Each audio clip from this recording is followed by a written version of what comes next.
Following Kelly Preston's passing, John Travolta vowed he would never fall in love again. That pledge he kept for 4 years. Then, on a movie set in April 2024, something changed.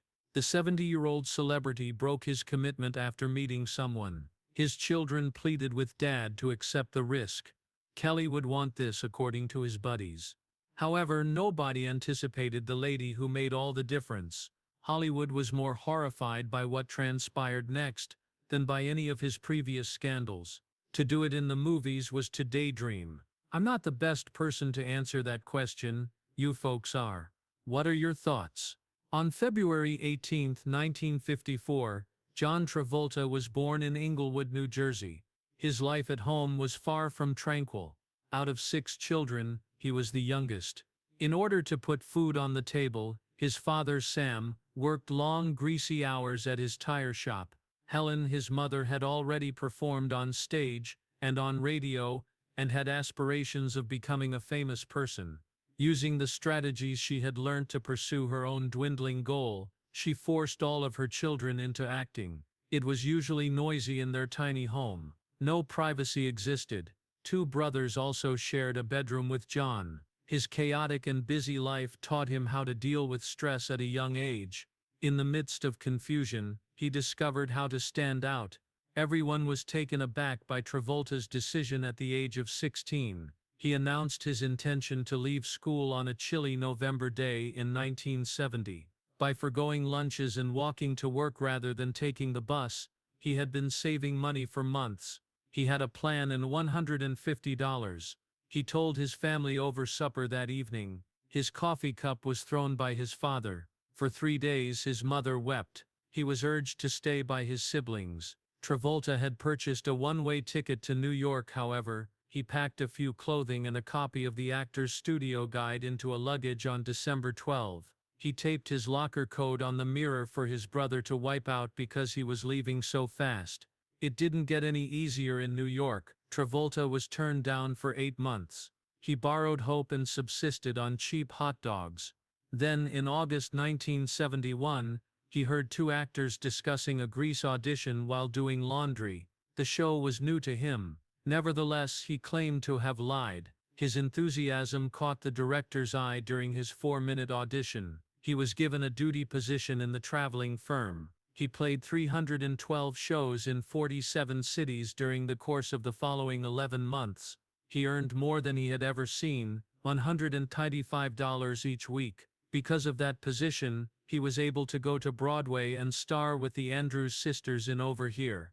After opening night, they were persuaded to change their initial negative opinion of him. Travolta gambled once more in 1974. He relocated to Hollywood. He had no contacts, a beat-up Oldsmobile, and 80 Ford and Faraday $7. On the way, the automobile broke down twice. Upon there, he spent $3 per day taking showers at a gym and sleeping in parking lots. Playing an unconscious accident victim on Emergency was his first assignment. For 47 seconds on screen, he received $75. A one-line segment about the rookies followed. It was difficult. His major break came as a surprise. When his agent contacted, he had just left a failed audition. Someone was wanted for a new show by a casting director. 23 minutes late, and dressed in the wrong outfit, Travolta hurried across town. He was cast in Welcome Back Hotter as Vinnie Barbarino. Everything changed on September 9, 1975, when the show debuted. Travolta rose to fame in an instant. To perfect the accent, he spent months studying Brooklyn kids. He listened to actual high school students when he was hanging out in Coney Island. The audience believed he was a local. He received more than 10,000 fan emails every week in just 6 weeks. Just to read them all, ABC had to pay 2 workers. Up your nose with a rubber hose was his motto, and it appeared everywhere. By Christmas, just one line of merchandise, shirts, stickers, and lunchboxes, generated almost $2 million in sales. But there was a drawback to the fame. He was solely viewed by directors as the witty teenager. There were no serious roles available. The director told him he didn't want Barbarino in his film when he tried out for Saturday Night Fever. Travolta needed to demonstrate that he was more than a slogan. Diana Hyland followed. Travolta got to know the lady who would play his mother in the 1976 movie The Boy in the Plastic Bubble. She was 40 years old. He was 22. They clicked right away. They became a couple in a matter of weeks. There was constant discussion regarding the 18-year age difference. Hyland has a little son from a previous marriage. They didn't give a damn if Travolta was still relatively unknown. They had fallen in love. On and off set, they were constantly talking. Later on, Travolta would claim that he had never had such feelings for anyone. He was unaware of Hyland's illness though. She had previously underwent surgery after receiving a breast cancer diagnosis in 1975. At first, she didn't even tell him. She hoped the cancer wouldn't come back when they first started dating, but it did. According to Travolta, she was unaware that she was dying until 2 weeks prior to her death, but she continued to work. As the cancer progressed, she completed 4 episodes of 8 is Enough. She never voiced any complaints. Then came the call that made all the difference. Hyland's health deteriorated while Travolta was filming Saturday Night Fever. He didn't hesitate. He flew to Los Angeles after leaving the set. Together they had been preparing for a future, a home, a life, and possibly even marriage. After the film was finished, he had chosen a white suit for their journey to Rio. That trip never took place. In his arms, Diana Hyland passed away on March 27, 1977. Her age was 41. Travolta distinctly recalled it. I could feel her breath leave her. Her close friends and co-stars were also present. It was a private, quiet farewell. Andy Warhol, an artist, spotted Travolta on a flight to New York 2 days later. Warhol took note of the paper cup of juice and vodka, the red eyes and the mute sobbing. Travolta wept while burying his head in a pillow. He donned the white suit they had chosen together to the memorial. To finish Saturday Night Fever, he returned. People were unaware that every dance and every scene on film was the result of actual suffering. He was nominated for an Oscar for that performance. There was more to it than just acting, it was sorrow in action. Later, Travolta said that Hyland's final remarks gave him the courage to continue. You're going to have this work, but I'm leaving now. And he did. He became famous as a result of the film. Behind the celebrity, though, was a young man who was still grieving over the love he lost too soon. Grease detonated in theaters in 1978. Making it had only cost $6 million. However, it generated $366 million worldwide. At the time, it was the most successful live-action musical ever produced, and the highest-grossing film of the year. John Travolta effortlessly captivated viewers with his singing, dancing, and portrayal of Danny Zuko. John, however, wasn't celebrating behind the scenes. He had lost the actress Diana Hyland, whom he loved very much, only a year earlier. In 1977, breast cancer claimed her life. I have never been more in love with anyone. Travolta had told People magazine. John referred to himself as a one-woman guy, so even as the world applauded him, he continued to grieve in private. Beside him was his sister, Ellen, who played a minor part as a waiter in Greece. Every song about summer love made him think of a romance he would never be able to rekindle. But it helped a bit. Another heartbreak awaited him as he danced through his stardom. Helen Travolta, his mother, had been told she had cancer. However, nobody informed him. To allow him to enjoy the attention without concern, the family kept it a secret. His career had always been supported by Helen. In fact, she made a brief appearance in Saturday Night Fever. She concealed her suffering while grinning at premieres and laughed at parties. John was unaware that he was dreaming as his mother faded away. Then the shock hit. Helen passed away on December 3, 1978. She was 66. His mother passed away just 20 months after Diana did. Grease was still setting records at the same time. A superstar appeared on the scene. John felt isolated. It hurt like hell. Cancer claimed the lives of 2 women he loved. He started to question whether love was usually followed by loss. Something happened that rocked the family even further just when he believed things couldn't get much worse. Salvatore Travolta, John's father, remarried just 6 months after Helen passed away. Everyone was taken aback by the bride, Helen's nurse, and the person who had taken care of her in her last days. It was a betrayal to John. He kept it to himself. He remained composed and respectful. On the inside, though, he was hurt and enraged. He had hardly lost his mother. His dad was already out of the picture. The formerly strong family now seemed fragmented. The wounds continued to deepen. John continued to work in spite of the agony. He starred in Urban Cowboy in 19. It looked promising. He portrayed a rugged young Texan named Bud Davis, and there was country music everywhere. The film was profitable. It even contributed to the American country fad, yet something didn't feel right. He was merely portraying another Tony Manero from Saturday Night Fever, according to critics.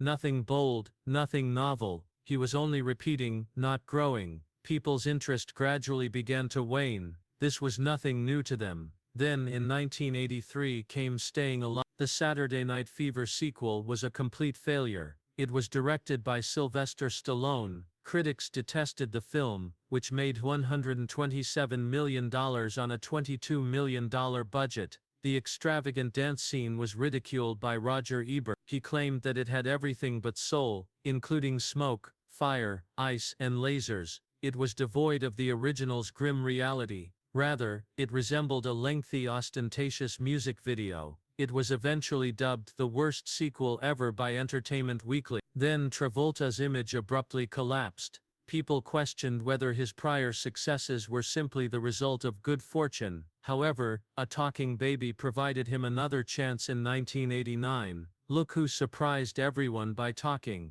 It generated close to $300 million at a cost of $7 million. The audiences chuckled. Children adored it. Critics rolled their eyes, but studios saw the potential. This was neither Fever nor the Travolta of Grease. This was a humorous babysitter. The baby's voice actor, Bruce Willis, actually earned more money from the film than Travolta did. There were 2 sequels to the movie. They were all worse than the last one, and Travolta's reputation deteriorated with each one. He continued to work, although it was in light, funny and forgettable jobs. Behind closed doors, the situation was equally complex. During this time, Travolta became heavily involved with Scientology. Prior to his fame, he had joined the church, but now it served as his shield. He became more involved with the organization as a result of the strain, the loss, and his diminishing fame. He claimed in a 2015 interview that it assisted him in overcoming both agony and stardom.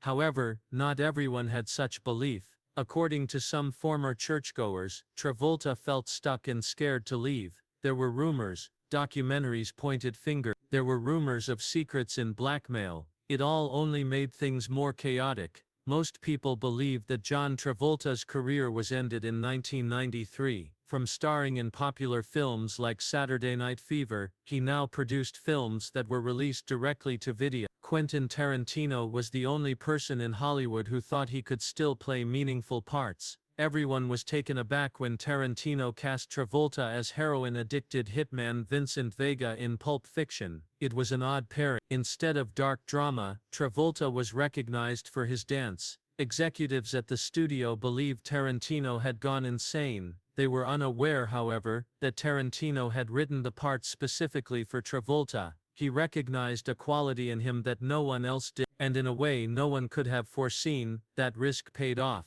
Pulp Fiction made its Cannes Film Festival debut on May 21, 1994. The audience applauded for 6 complete minutes while standing. The applause wasn't merely courteous. People were overwhelmed, cheering and crying. And the man that everyone had written off, John Travolta, was crying as he stood on stage. His performance was hailed as magnifique by French critics. They likened his return to that of Marlon Brando. The event was caught by dozens of photographers. It turned into a representation of salvation. No longer was Travolta a faded celebrity. He was better than ever when he returned. Something even more startling occurred later that year. Travolta received an Oscar nomination. He had been nominated for Saturday Night Fever for the first time in 1977, which was 17 years ago. He was 40 now. His second nomination disproved the notion that his career had reached its zenith. It was not a vote of sympathy. It wasn't sentimental. It was genuine acknowledgement. Legends like Morgan Freeman, Paul Newman, and Tom Hanks were his rivals. With that nomination, he regained his fame as a serious actor rather than a dancer, and to him, that was everything. Travolta did not return to musicals following Pulp Fiction. He picked shrewd, audacious parts. He portrayed a mobster aspiring to be a film producer in the film Get Shorty. He was nominated for a Golden Globe. He and Nicolas Cage played different characters in Face Off. Travolta had to play two different roles. The movie brought in $245 million. Primary Colors followed, where he portrayed a Bill Clinton-like figure. It was forceful and nuanced, and it was unlike anything he had ever done. He displayed a different aspect of his talent in each job. By 1999, Travolta was regarded as one of Hollywood's most talented actors in addition to being a comeback story. The same was true of his bank account.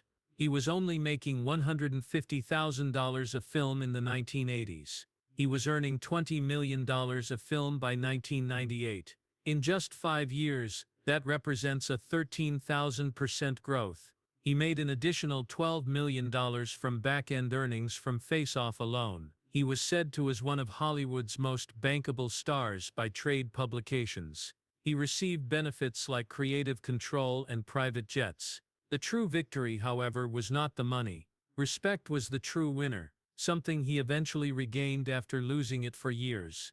Travolta first got to know Kelly Preston in 1987 while they were filming The Experts. She was dissatisfied in her marriage at the time. According to Travolta, it was love at first sight. She claimed that the way he gazed at her would never be forgotten. She did not, however, jump into Travolta's arms right after her divorce. George Clooney was her boyfriend. Charlie Sheen was her fiancé. He gifted her a ring set with 25-carat diamonds. Nevertheless, she continued returning to Travolta for some reason. They got back together after 3 years apart. The romance didn't end quickly. This was a slow-moving love. On New Year's Eve 1991, Travolta proposed in a posh restaurant at the Palace Hotel in Gstaad, Switzerland. He proposed to her with a 6-carat yellow and white diamond ring around midnight. Preston let out a yell. Great delight. She had taken dance classes as a teenager after seeing Saturday Night Fever years prior. "I'm going to marry the man in the movie," she declared to her teacher. The dream had materialized. She became pregnant shortly after the proposal, marking the official start of their life together. A significant aspect of their relationship was their mutual faith in Scientology. After losing a fiancé to cancer, Travolta joined. Before they even met, Preston was already involved. They even married a Scientology minister in Paris for the first time. Their church provided them with support after their son Jet passed away in 2009. According to Preston, their parenting was even influenced by their views. Preston, for instance, followed Scientology's teachings to welcome infants in a calm manner by giving birth in silence. They experienced both intense delight and intense grief in their family life. In 1992, Jet, their first child, was born. He was autistic and had Kawasaki illness. He passed away at the age of 16 after a seizure while on a Bahamas family vacation. In 2000, Ella Blue, their daughter, was born. Acting and singing, she followed in their footsteps. She even put out a song called Little Bird for her mother. Then they had Benjamin in 2010. Preston was 48. He was born almost 2 years following Jet's passing. He was referred to as their miracle baby. He gave their life meaning again, according to Travolta. To them, their children were everything. Even in Hollywood, they kept each other grounded, cooked together, and shared family meals. It was meant to be the ideal way to begin the new year. To celebrate at their opulent property in the upscale Old Bahama Bay Resort, the Travolta family, John and Kelly Preston, their 16-year-old son Jet, and their 8-year-old daughter Ella had flown to the Bahamas. For them, the island was a paradise because of its white beach, mild sea and seclusion. The locals loved them. They received the same treatment as family. However, everything took a drastic turn on January 2, 2009. Was discovered comatose in the restroom that morning. As soon as a nanny found him, pandemonium broke out. Jet had experienced a severe seizure. His dad tried CPR. He was hurried to the hospital by paramedics, but nothing helped. Was gone. only 16. The seizure wasn't the first one. They lasted over a minute and were experienced by Jet every 5 to 10 days for years. This one, however, was unique. It was harsh, conclusive. The death certificate listed simple seizure as the cause of death, despite the police's initial claim that he struck his head on the bathtub. There was no evidence of head trauma. Although uncommon, the syndrome does exist. SUDEP, or sudden unexpected death in epilepsy, is the term for it. About 1 out of every 1,000 epileptics is affected. It simply attacks with notice. It took everything for the Travolta family. Many were stunned by what happened after the death. Not only by the death itself. While many suspected Jet of having autism, John and Kelly had maintained for years that Jet had Kawasaki syndrome, a rare condition. Why? Scientology. Autism was not accepted by the faith they practiced. It considered these problems to be mental illnesses brought on by harmful factors. According to their ideology, autism should be rejected rather than treated. John didn't acknowledge the reality until months later during a legal dispute. He testified that Jet had a seizure disease and was autistic. The teachings of his faith were directly contradicted by this admission. Former Scientologists started to voice their opinions. They said that medical care was discouraged by the church.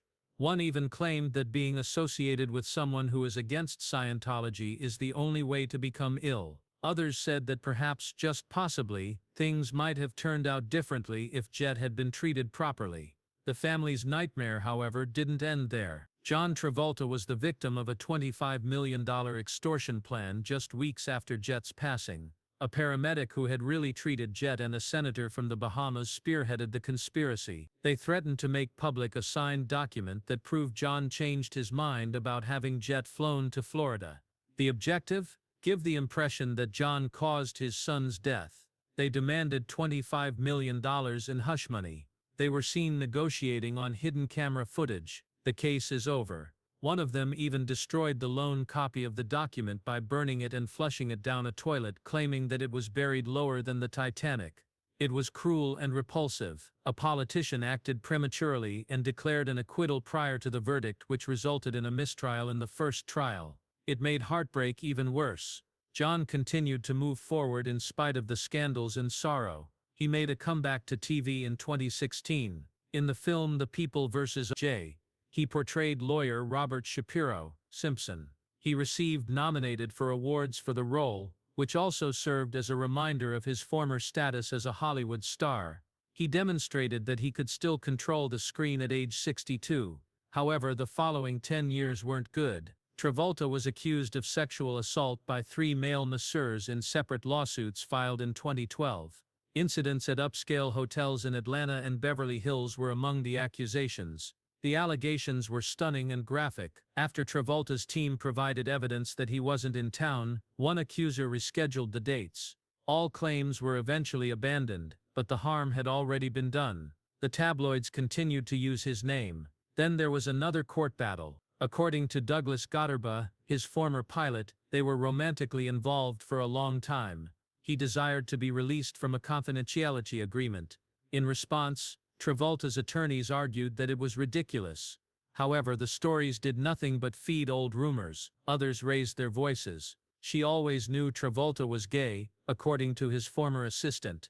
According to a former Scientology executive, Travolta kissed a male masseuse. Actress Margaret Cho even made a big joke about Travolta's extreme homosexuality. According to Travolta, it is the drawback of being famous. Although he denied everything, he acknowledged that the rumors would always exist. Tragedy was still lurking behind closed doors as the world conjectured. Kelly Preston received a breast cancer diagnosis sometime in 2018. She decided to keep it quiet. Few individuals were aware of it. She continued to work, go to public gatherings, and even walk the red carpet. In 2018, she made her last public appearance at the Gotti premiere. She passed away on July 12, 2020, 2 years later. It took place at 11:46 a.m. at their house in Florida. Her age was 57. 3 weeks before to her passing, she shared a heartwarming Father's Day picture of John and their children. It ended up being her final public statement. The cremation took place at Brooksville, Florida. Before John told them, no one in the world knew she had cancer. He made the announcement on Instagram. His post was honest and unvarnished. "I regret to notify you that my lovely wife Kelly has lost her 2-year battle with breast cancer," he wrote. He claimed that in order to be present for their kids, Ella and Benjamin, he needed time. Most people had never heard of her ailment before. The message was inundated with condolences from fans and celebrities. The love was genuine, but the pain was tremendous. John had been on Kelly's side the entire time. While she was receiving treatment at MD Anderson Cancer Center, he was at her side. He declined public appearances and film roles. He concentrated on her and his family, on trying to maintain their children's lives as normal as possible. This was not the first time he had experienced it. Diana Hyland, his girlfriend, also passed away from breast cancer in 1977. That pain returned when Kelly passed away. However, he had kids that needed him this time. He turned become their unexpected developments have occurred in John Travolta's life recently. Some have left fans perplexed, some have been controversial, and some have been heartwarming. The most unexpected aspect is that he is buddies with producer Randall Emmett. For all the wrong reasons, Emmett's name has been in the news. His business almost went bankrupt in 2023 as a result of lawsuits, abuse allegations and fraud charges.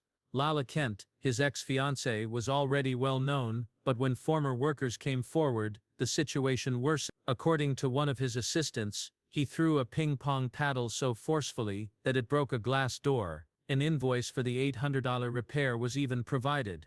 Another 24-year-old assistant claimed that although she was afraid of him, she felt unable to express it. Why, therefore, would Travolta maintain such a close relationship, particularly as he coped with the loss of his wife, Kelly Preston? He was allegedly retreating from Scientology at the same time. Those familiar with him from that world began to doubt his judgment. Travolta, who had always been seen as a dedicated parent and a loving husband, didn't seem to be the same person. Everything appeared a bit darker and more difficult because of the connection to Emmett.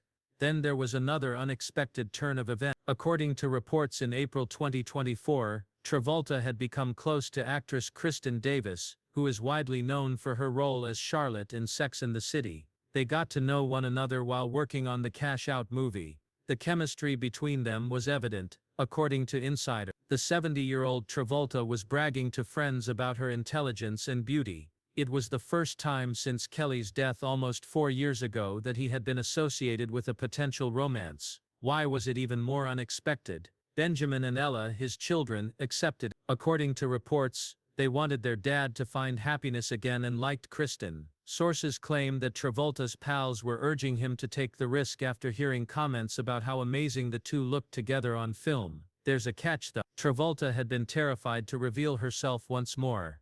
According to friends, he still fears showing vulnerability. They say that he has always been kind and has a big heart. Perhaps he is being held back by his fear of losing love again. Travolta made a silent pledge to himself after Kelly passed away. He declared to everyone that he would never date again. It would be a disgrace to her memory, he thought. He lived by it for nearly 3 years. He vowed to remain faithful to her until the day he died. However, things began to change in 2023. His loved ones saw his growing loneliness. He was reminded by friends and relatives that Kelly would have wanted him to be content. Life is too short to spend it alone, they urged him. That message became even more poignant after his close friend Kirstie Alley passed away in December 2022. He was shaken. He had lost another loved one. Travolta began to consider the possibility that he might not want to live alone indefinitely by the middle of 2023. Then in May 2024 it was revealed that even his children were pushing him to date. Travolta hesitated though. He insisted that his kids came first. He offered justifications. It wasn't the proper time, he reminded.